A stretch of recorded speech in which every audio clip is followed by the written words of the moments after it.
Welcome to the leadership ji YouTube channel. तो आज हम लोग डिस्कस करने वाले हैं धीरे धीरे करते हुए सेंटर ऑफ मास ऑफ तीन हम लोग देख चुके हैं। Centre of mass of the ring, centre of mass of the rod देख चुके हैं, centre of mass of the और क्या देख चुके हैं। कल के लेक्चर में हम लोग क्या देखे थे, पिछले वाले लेक्चर में हम लोग क्या देखे थे, एक सेकेंड दिखा देते हैं हम। एक सेकेंड कहाँ गया। पिछले वाले लेक्चर में हम लोग centre of mass of the half disc देखे थे। हाफ रिंग का हम लोग डिस्कस कर चुके हैं, रॉड का डिस्कस कर चुके हैं। और आज हम लोग को नया टॉपिक डिस्कस करना है, सेंटर ऑफ मास ही निकालना है बट दूसरे बॉडी का। तो आज हम लोग को निकालना है centre of mass of hollow hemisphere. Hollow hemisphere, hollow hemisphere का सेंटर ऑफ मास निकालना है ना। हॉलो हेमिस्फीयर का क्या करना है, अपने को centre of mass find out करना है। ठीक है, तो आज हम लोग centre of mass of the hollow hemisphere find out करेंगे, लेकिन उससे पहले इस चैनल को जल्दी से सब्सक्राइब कर दो। ठीक है, तो हॉलो हेमिस्फीयर क्या होता है आप लोग को पता है, थोड़ा सा 3D में इमेजिन करना होगा, कुछ इस तरीके से दिखेगा। हाँ कि ना।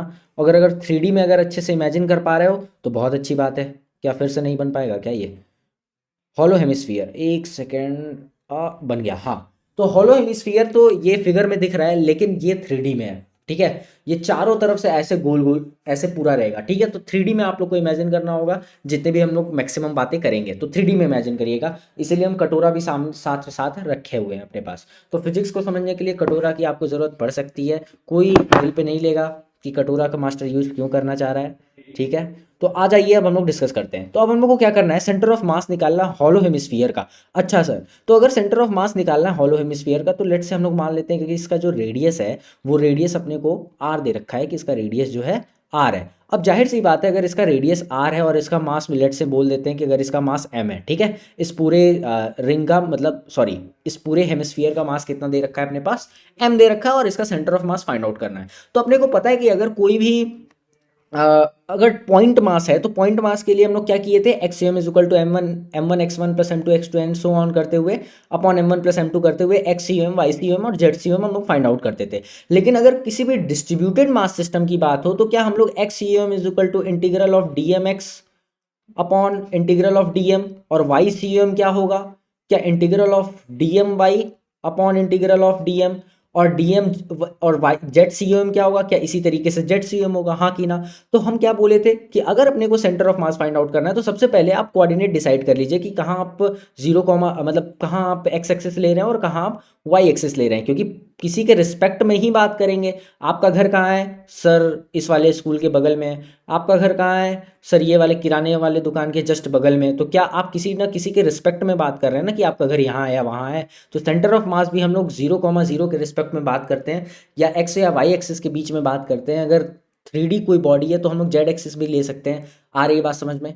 हाँ सर, आ रही बात समझ में। तो अब हम लोग सिमेट्री से देख सकते हो कि इसका जो एक्स सी एम पे अगर सेंटर ऑफ मास देखोगे सिमेट्री से, अगर जैसे इस स्फीयर की बात करें तो जितना वाई एक्सिस के इधर है उतना ही वाई एक्सिस के इस साइड भी है। तो जाहिर सी बात है कि इसका जो एक्स सी एम आएगा वो 0 पे आएगा। अरे यार, वो कितना आएगा, 0 कोऑर्डिनेट पे आएगा। यानी कि जो होलो हेमिस्फीयर है उसका जो सेंटर ऑफ मास होगा वो कहीं ना कहीं वाई एक्सिस पे लाई करेगा, क्योंकि जो एक्स सी एम है वो तो सिमेट्री देख के फाइंड आउट कर चुके हो। हाँ कि ना। यानी कि अब केवल अपने को वाई सी एम अगर हम लोग निकाल दें तो क्या होलो हेमिस्फीयर का centre of mass find out हो जाएगा। बस सिंपल सी बात है। तो आ जाओ वाई सी एम हम लोग फाइंड आउट कर देते हैं। अरे यार कितना ईजी है। अच्छा, तो अगर हम लोग को डिस्ट्रीब्यूटेड मास सिस्टम का अगर centre of mass find out करना है तो क्या हम लोग छोटा सा एलिमेंट लेंगे और पूरे के लिए क्या इंटीग्रेट कर देंगे, जैसे हम लोग रिंग में कर चुके हैं, जैसे हम लोग डिस्क में कर चुके हैं। हाँ कि ना। तो जब बाकी जो हम लोग तोड़े थे वो तो तोड़े थे, आप लोग पिछला लेक्चर जाके देख लीजिए कि कैसे कैसे रिंग को तोड़ा गया था, कैसे रॉड को तोड़ा गया था, कैसे डिस्क को तोड़ा गया था। तो और कैसे आज हेमिस्फीयर को तोड़ा जाएगा, और वो भी हॉलो हेमिस्फीयर को, वो इस लेक्चर में तुम लोग देखोगे। तो इसके लिए क्या करते हैं, थीटा पे जाके डी थीटा का एक एलिमेंट तोड़ते हैं। और ध्यान से समझना, इसको थोड़ा सा 3D में इमेजिन करना होगा वरना समझ में नहीं आएगी ये चीज। और ये वाली जो मोटाई होगी ना, दिस मोटाई इज आर डी थीटा। बात समझ में आ रही है? हम लोग इसको कैसे तोड़ रहे हैं थोड़ा सा ध्यान से समझना। ये समझ लो कि ये अगर स्फीयर है ना, तो हम लोग ये छोटा सा एलिमेंट तोड़ रहे हैं। ये छोटा सा एलिमेंट देखना ध्यान से, ये छोटा सा एलिमेंट कुछ अपने पास नहीं है कुछ, देखो यहाँ पे ये अपना थोड़ा सा एलिमेंट तोड़ रहे हैं। जितना मेरी मोटी फिंगर है समझ लो उतना ही डीएम मास है। और ये जो डीएम मास होगा ये चारों तरफ होगा ऐसे करते हुए चारों तरफ, क्योंकि ये फिगर 3D में है। तो इसका जब टॉप व्यू देखोगे तो ये अपने को निकल के आएगा, ये पूरा ऐसे, ये पूरा अपने को ऐसे निकल के आएगा। और ये जो आर डी थीटा आ रहा है वो आर डी था, आर डी थीटा वो ये मोटाई होगी, मतलब जो अपनी फिंगर की मोटाई है, क्योंकि ये इतना सा एलिमेंट तोड़ रहा है इसमें से इतना सा, तो ये जो एलिमेंट होगा ये पूरा चारों तरफ होगा ऐसे, क्योंकि यार हॉलो हेमिस्फीयर है ना, कटोरा है ना, तो वो कटोरा का मास चारों तरफ होगा। तो अगर इसका टॉप व्यू देखोगे ना, टॉप व्यू, तो वो टॉप व्यू कुछ इस तरीके से आएगा, दिखा देते हैं। उसका जो टॉप व्यू आएगा वो कुछ इस तरीके से होगा। टॉप व्यू ये ऐसे होगा, ऊपर सर्कल की तरह दिखेगा और उसकी कुछ ना कुछ मोटाई होगी, उसकी कुछ ना कुछ मोटाई होगी, ये इस तरीके से। आ रही है बात समझ में? हाँ सर आ रही है। तो टॉप व्यू उसका इस तरीके से होगा, हम सेडेड करके बना देते हैं। इसका टॉप व्यू कुछ इस तरीके से होगा, और यही अपना क्या होगा, डीएम मास होगा। यही अपना क्या होगा, यही डीएम मास होगा, जो कि चारों तरफ ऐसे सर्कुलेट सर्कुलेट क्यों कर रहे हैं, क्योंकि ये पूरा ऐसे है। आ रही है बात समझ में? इसीलिए कटोरी लेके बैठे थे हम। अच्छा सर समझ में आ गई सर आपकी बात। तो ये जो है अपने पास डीएम मास है। तो अगर अपने को वाई डीएम फाइंड आउट करना है तो क्या अपने को डीएम पता होना चाहिए और क्या अपने को वाई पता होना चाहिए?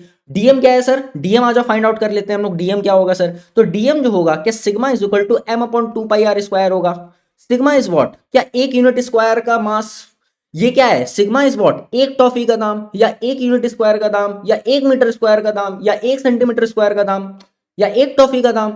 हम यूनिट स्क्वायर क्यों बोल रहे हैं, क्योंकि ये मीटर भी हो सकता है, सेंटीमीटर भी हो सकता है। तो आर मीटर में लो, सेंटीमीटर में लो, किलोमीटर में ले लो यार।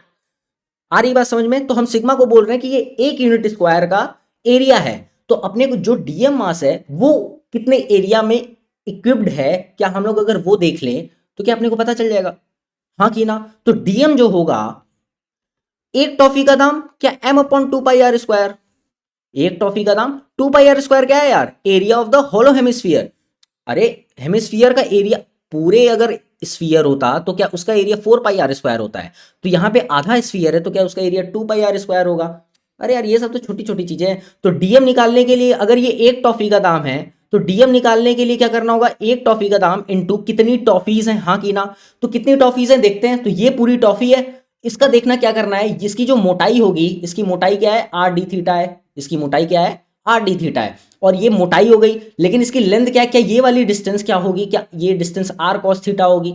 ये डिस्टेंस आर कॉस थीटा कैसे निकालें, देखना ध्यान से। ये जो डिस्टेंस की बात करो, ये वाली डिस्टेंस ये है भैया, ये ध्यान रखना, ये वाली डिस्टेंस ये है। तो ये वाली लेंथ जो होगी, क्या ये आर कॉस थीटा होगी। कैसे निकाल रहे हैं सर, पता चल रहा है? क्या ये आर होगा, अरे यार cos theta is equal to, देख लो, cos theta is equal to base upon hypotenuse. तो इसका ध्यान से देखो, ये जो बेस है, बेस क्या यही बेस है? तो इसका जो बेस है, एक मिनट, बेस यही है कि ये है, क्या है, देख लो ध्यान से। कॉस थीटा क्या होता है, बेस अपॉन हाइपोटेनियस। तो ये जो है, क्या ये थीटा है, हाँ कि ना? तो ये थीटा है। क्या अब अगर हम लोग ये वाली डिस्टेंस फाइंड आउट कर लें, क्या हम लोग अगर ये वाली डिस्टेंस फाइंड आउट कर लें, दिस इज द थीटा, अगर हम लोग ये वाली डिस्टेंस फाइंड आउट कर लें, क्या ये वाली डिस्टेंस उसी के इक्वल होगी यार, हाँ कि ना? तो ये अगर थीटा है तो ये वाली डिस्टेंस क्या आर है। तो cos theta is equal to क्या, बेस, यानी कि ये वाली डिस्टेंस, ये वाली डिस्टेंस, इसको एक्स ले लेते हैं, यानी कि इसको एक्स ले लिए। और हाइट हाइपोटेनियस क्या है, क्या हाइपोटेनियस ये है, और ये जो हाइपोटेनियस है क्या रेडियस के इक्वल है। तो एक्स जो होगा, क्या ये आर कॉस थीटा के इक्वल आ जाएगा, यानी कि ये जो एक्स है क्या आर कॉस थीटा के इक्वल, और जितना ये है क्या उतना ये भी होगा। तो आर कॉस थीटा कैसे आया, समझ में आया? हाँ सर समझ में आया। तो डीएम हम लोग फाइंड आउट कर रहे हैं। तो m upon 2 pi r square is एक टॉफी का दाम, और कितनी टॉफीज हैं तो देख लो, हम दिखा रहे हैं। इस जो मोटी सी स्ट्रिप है, इसको काट के अगर पतला कर लो तो इसका सरकमफ्रेंस कितना होगा, देखना ध्यान से, 2 पाई r cos थीटा। इसका सरकमफ्रेंस निकालें अभी। ये जो स्ट्रिप है, क्या यही डीएम मास कंसिस्ट कर रहा है ना? तो ये जो 2 पाई r cos थीटा क्या है, ये इसका सरकमफ्रेंस है, कि ये स्ट्रिप कितना लंबा है और कितनी मोटाई इसकी, क्या आर डी थीटा होगा ये बात। क्या अपने को इतनी ही टॉफी का दाम निकालना है, हाँ कि ना? एक टॉफी का दाम तो m upon 2 pi r square है सर, तो इतनी का कितना होगा। तो ये क्या है, डीएम मास का ये है लेंथ, तो ये 2 pi r cos theta into R D theta. अरे यार तुम्हें आया ही नहीं, ये एक टॉफी का दाम है ना, तो अपने पास इतनी टॉफीज है ना। ये क्या निकालें कि ये जो डीएम मास है ये कितने एरिया में कंसिस्ट हो रहा है। ये तो लेंथ है, 2 पाई r cos थीटा क्या है, ये लेंथ है, लेकिन जो आर डी थीटा क्या है, ये मोटाई है, हाँ कि ना? तुम अगर इस स्ट्रिप को थोड़ा सा लंबा कर लो, काट के इसको लंबा कर लो, चलो आ जाओ लंबा करते हैं। इसको अगर काट के लंबा कर लो तो ये वाली डिस्टेंस क्या हो जाएगी, ये सरकमफ्रेंस की डिस्टेंस होगी, जो कि 2 पाई r cos थीटा है, हाँ कि ना? और ये वाली डिस्टेंस आर डी थीटा है, सिंपल वही बोल रहे हैं कभी से। ये वाली डिस्टेंस क्या है, लिख लेना इसको, आर डी थीटा है। तो लेंथ इंटू ब्रेथ, यही तो एरिया होगी, और अपने को वही तो चाहिए, एरिया ही तो चाहिए। तो ये एक टॉफी का या एक यूनिट स्क्वायर की एरिया है, अपने पास इतना एरिया अवेलेबल है, तो इसका मास कितना होगा, ये टोटल होगा। आ रही है बात समझ में कि नहीं सर? हाँ सर, आ रही है बात समझ में आपकी। तो वाई सी एम क्या होगा, इंटीग्रल ऑफ डीएम, अपने पास देख लो यहीं पे हम कैंसिल कर लेते हैं, 2 से 2 कैंसिल, पाई से पाई कैंसिल, एक ये वाला आर से ये वाला आर स्क्वायर कैंसिल, और क्या बचा, और कुछ नहीं बचा, तो ये बच जाएगा m cos theta d theta. हाँ की ना? हाँ सर। तो क्या डीएम जो आएगा, क्या देख लो एक बार, कैलकुलेशन सही है, m cos theta d theta आएगा डीएम। हाँ की ना? तो हम क्या यहाँ लिख सकते हैं कि m cos theta d theta. अब वाई भी लिखना है, ये तो डीएम आ गया अपना, अब वाई चाहिए। वाई क्या है sir? Y is the centre of mass of the DM mass. क्या जो वाई है, क्या वो सेंटर ऑफ मास है डीएम मास का? तो जो ये जो डीएम मास है, ध्यान से देखो, तुमको दिख रहा होगा कि ये जो इसका डीएम मास है, उसका जो सेंटर ऑफ मास है वो यही होगा ऑन द वाई एक्सिस। क्या इसके सेंटर पे ही होगा? और इस फिगर में अगर देखो तो उसका सेंटर क्या तुमको ये दिखेगा, रेड कलर से हम दिखा रहे हैं। क्या इस जो डीएम मास हम लोग लिए हैं पूरे सर्कल में, ये जो डीएम मास हम लोग लिए हैं पूरे सर्कल में, मेरे फिगर में देखो, ये जो डीएम मास हम लोग लिए हैं, क्या उसका सेंटर यहां होगा ना, बीच में बिल्कुल, या जो हम रेड पेन से दिखा रहे हैं क्या वही उसका सेंटर होगा? और ये वाई कितना होगा, ध्यान से देख, ये वाई जो होगा ये आर साइन थीटा होगा, जाहिर सी बात है।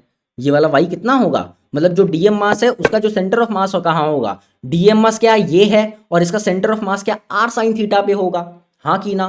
क्या इसका डीएम मास का centre of mass r sine theta पे होगा, तो y will be correspond to r sine theta. क्यों? क्योंकि जो डीएम मास है उसका centre of mass r sine theta पे। कैसे पता चल रहा है, क्या ये पता चल पा रहा है? लेकिन अगर आप एक्स एक्सिस की बात करो, जो डीएम मास है उसका सेंटर ऑफ मास एक्स पे भी होगा, वाई पे भी होगा, लेकिन एक्स कोऑर्डिनेट उसका जीरो होगा। कैसे दिख रहा है सर? सिमेट्री से दिख रहा है। और आर साइन थीटा भी हम लोग निकाल रहे हैं, कैसे? सिमेट्री से निकाल रहे हैं, लेकिन फिगर के हिसाब से इसका जो पॉइंट ये वाला होगा ये आर साइन थीटा होगा। आ रही है बात समझ में? हाँ सर आ रही है। तो Y is the centre of mass of the DM mass, और डीएम मास का सेंटर ऑफ मास कहाँ है, वो आर साइन थीटा पे है, तो यहाँ पे लिख लो सर आर साइन थीटा। हाँ की ना? और नीचे डीएम मास हो जाएगा, और वो डीएम मास कितना है, वो डीएम मास कितना है सर? वो डीएम मास है m cos theta d theta. अरे यार हाँ ना बोलो भैया। हाँ सर आपकी बात समझ में आ रही है सर, बिल्कुल अच्छे तरीके से समझ में आ रही है सर, कोई दिक्कत नहीं हो रहा है। अच्छा, समझ में आ रही है बात आपकी। अच्छा सर, अब क्या कैलकुलेशन करना है, अब अपने को लिमिट लगाने वाली बात आ गई। तो लिमिट जो हम लोग लगाएंगे, कई बच्चे इस पे कंफ्यूज होंगे कि सर लिमिट जो हम लोग लगाएंगे ये थीटा है, तो थीटा हम लोग 0 से पाई बाई 2, 0 से पाई लेंगे, लेकिन एक्चुअल में इसमें 0 से पाई बाई 2 तक लिमिट लगाते हैं। उसका रीजन ध्यान से सुनो। देखो, थीटा आप ये ले रहे हैं, थीटा आप क्या कर रहे हैं, ये थीटा ऐसे बढ़ता जाएगा बढ़ता जाएगा बढ़ता जाएगा, और ये पाई बाई 2 हो जाएगा, और इस तरीके से यहां भी होता जाएगा। लेकिन अगर ध्यान से सोचो, जब तुम ऐसे जा रहे हो, ध्यान से देखना यहाँ पे, अगर तुम पाई बाई 2 तक गए, पाई बाई 2 तक गए, तो क्या ये वाला जो पूरा सरफेस होगा, क्या ये ऐसे घूमेगा? तो जब पाई बाई 2 तक गए ना, तो ये आधा पोर्शन, क्योंकि ये पूरी की पूरी मोटाई कवर कर रहा है, तो जब तुम पाई बाई 2 तक गए तो आप इधर वाला भी पोर्शन कवर कर लिए। ध्यान से सोचो ना, जब आप यहां पे थीटा पे जाके डी थीटा की बात किए, तो आप देखो ध्यान से, पूरा पोर्शन कवर कर रहे हो। आप क्या कर रहे हो? पूरा पोर्शन कवर कर रहे हो। तो पहले अगर मान लेते हैं, अगर हम एक रफ डायग्राम बनाते हैं, इसको 0 से पाई बाई 2 लिमिट समझाने के लिए हम रफ डायग्राम बनाते हैं, देखना ध्यान से, समझा देते हैं। देख लो, मान लो ये हेमिस्फीयर है, ठीक है। आप जो हो, आप क्या किए, पहले थीटा पे गए, मान लेते हैं 30 डिग्री पे आप गए, तो 30 डिग्री पे जब आप गए तो ये पूरा कवर कर लिया आप, है ना। अगर आप 15 डिग्री पे हो तो 15 डिग्री वाला आप पूरा कवर कर लिए। जब आप 10 डिग्री पे हो तो 10 डिग्री वाला पूरा कवर कर लिए। जब आप मान लेते हैं 45 पे गए तो पूरा कवर कर लिए। जब आप 90 पे गए तो ये आप पूरा कवर कर लिए, यानी कि आप नीचे से पूरा कवर करते हुए आ रहे हो, यानी कि पूरा ऐसे ऐसे कवर करते आ गए जब आप 90 तक पहुंचे। यानी कि लिमिट कहां से लेनी है, पाई बाई 2 तक, क्योंकि जब आप यहां आधी लिमिट लगाए ना, तो आप हकीकत में पूरा एरिया कवर कर चुके हो, क्योंकि आप जब थीटा ले रहे हो तो वो पूरा ये इस तरीके से पूरा एरिया कवर कर रहा है। आ रही बात समझ में कि नहीं? तो 0 से पाई बाई 2 कैसे लिया, आप लोग को समझ में आ रहा है? हाँ सर समझ में आ गई आपकी बात सर। अब बस वाइस यूएम क्या करना है, इंटीग्रेशन से निकाल देना है यार। आज निकाल देते हैं, कैलकुलेशन करने वाली बात है, मेरा मन नहीं कर रहा है कैलकुलेशन करने का, बट आप लोगों के लिए कर देते हैं। अच्छा आ जाओ, कर देते हैं। कहीं जगह दिख रहा है आपको, यही कर देते हैं। देखो ध्यान से, क्या m कांस्टेंट है सर? क्या m से m कैंसिल हो जाएगा? हाँ सर कैंसिल हो जाएगा। अच्छा सर, तो ये क्या होगा, अब क्या करो, ऊपर नीचे क्या करो, 2 का मल्टीप्लीकेशन कर लो। क्या कर लो? 2 का मल्टीप्लीकेशन कर लो। कैसे सर? तो ये 2 का मल्टीप्लीकेशन जब होगा, तो ये जब 2 का मल्टीप्लीकेशन होगा ऊपर नीचे दोनों तरफ, तो ये हो जाएगा साइन 2 थीटा। हाँ की ना? ऊपर जब होगा तो क्या 2 cos theta sine theta will become 2 sine 2 theta. हाँ की ना? अपॉन नीचे भी मल्टीप्लीकेशन करना है तो 2 तो कांस्टेंट है सर, वो बाहर आ जाएगा और अंदर बचेगा कॉस थीटा डी थीटा, और लिमिट जो लगेगा वो 0 से π/2 ऊपर भी और 0 से π/2 नीचे भी। हाँ कि ना सर? हाँ सर। और ये क्या डी थीटा यहाँ भी होगा? हाँ सर होगा। कैलकुलेशन कर रहे हैं सर, ध्यान से देखना, ठीक है। आर हो जाएगा ये सर, और साइन 2 थीटा का इंटीग्रेशन क्या minus time of cos 2 theta होगा अपॉन 2 होगा। ऐसा क्यों बोल रहे हैं कि आप लोग को समझ में आ रहा है? क्योंकि इंटीग्रेशन में अगर वेरिएबल के साथ कोई कांस्टेंट होता है क्या वो भी डिवाइड होता है इंटीग्रेशन के टाइम? हाँ कि ना? तो sine 2 theta will become minus time of cos 2 theta upon 4, और कॉस थीटा का इंटीग्रेशन क्या होगा सर? क्या साइन थीटा हो जाएगा? तो क्या साइन थीटा हो गया? हाँ कि ना? अब बस लिमिट लगाने वाली बात है, क्या 0 से π/2, क्या ये भी 0 से π/2? क्या हम सॉल्व करें यार? पूरा करें सॉल्व? तो आप लोग सॉल्व कर लीजिएगा। नेक्स्ट पेज पे आ ही जाते हैं, हम नेक्स्ट पेज पे नहीं आना चाह रहे थे। तो देख लो इसका इंटीग्रेशन क्या करना है, माइनस क्या है, माइनस आर लिख देते हैं कॉस 2 थीटा, बस कैलकुलेशन कर रहे हैं, अब कुछ नहीं है। अब आप लोग कैलकुलेशन अगर कर सकते हैं तो वेरी गुड, वरना हम कर देते हैं, कोई दिक्कत वाली बात नहीं है। अपॉन, ठीक है, 4, और लिमिट में क्या है इसमें, साइन थीटा, ठीक है, साइन थीटा 0 से π/2 तक इंटीग्रेट करना है, सॉरी लिमिट लगानी है, ठीक है। तो ये क्या हो जाएगा, माइनस आर, और ये कॉस 2 इंटू थीटा, क्या अपर लिमिट, पूरा अच्छे से सॉल्व करते हैं। अब क्या करना ही है, एक पेज पूरा इसमें यूटिलाइज करना है, माइनस लोअर लिमिट, क्योंकि 2 से 2 मल्टीप्लाई होगा तो 0 हो जाएगा। अरे यार ये सब बात हमको मत बोलवाओ, क्योंकि सामने नहीं ना वो, इसलिए दिक्कत हो रहा है। ये π/2 माइनस साइन 0, हाँ कि ना? अब कैलकुलेशन करना है, तो ये माइनस आर और कॉस 2 से 2 क्या कैंसिल हो जाएगा, तो कॉस पाई यानी कि कॉस 180 डिग्री। कॉस 180 डिग्री की वैल्यू क्या होती है सर?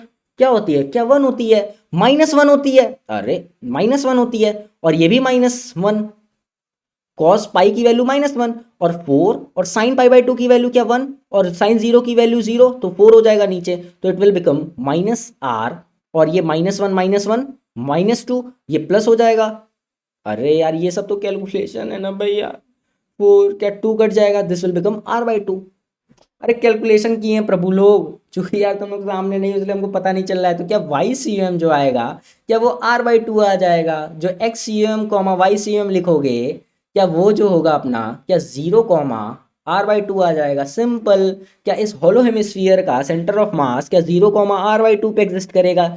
और कैसे फाइंड आउट कर रहे हैं, क्या समझ में आ रहा है? हाँ सर समझ में आ रही है आपकी बात। तो जो भी बातें वो 3D में इमेजिन करना, अगर हो सके तो तुम्हारे पास अगर कटोरा हो, वो कटोरा भीख मांगने के लिए यूज़ नहीं करना है, आपको ये समझने के लिए यूज़ करना है कि आप 3D में इमेजिन कर रहे हो तो अच्छे तरीके से समझ पाओगे। आ रही बात समझ में? तो प्लीज़ वीडियो को देखो ध्यान से, नोट्स अच्छे से बनाते चलो, आपको PDF में भी मिल जाएगा लिंक नोट्स का, ये जो हम लिखे हुए हैं, और दोस्तों को शेयर करो, वरना हम ये वाला गाएंगे, अच्छा सिला दिया तूने मेरे प्यार का, प्यार में लूट लिया घर यार का, ठीक है। तो प्यार दे रहे हैं तो प्यार परस्पर बनाए रहो, दोस्तों को शेयर करो, वरना मेरा घर लूट जाएगा यार, ठीक है। प्लीज़ चैनल को सब्सक्राइब करो, दोस्तों को शेयर करिएगा, और मिलते हैं नेक्स्ट लेक्चर में। Centre of mass of hollow hemisphere आज डिस्कस किए, नेक्स्ट लेक्चर में centre of mass of the solid hemisphere हम लोग डिस्कस करेंगे, और धीरे धीरे वीडियो में आगे बढ़ते जाएंगे। तो मिलते हैं नेक्स्ट लेक्चर में, तब तक के लिए ओके बाय, ध्यान रखिएगा, थैंक यू सो मच।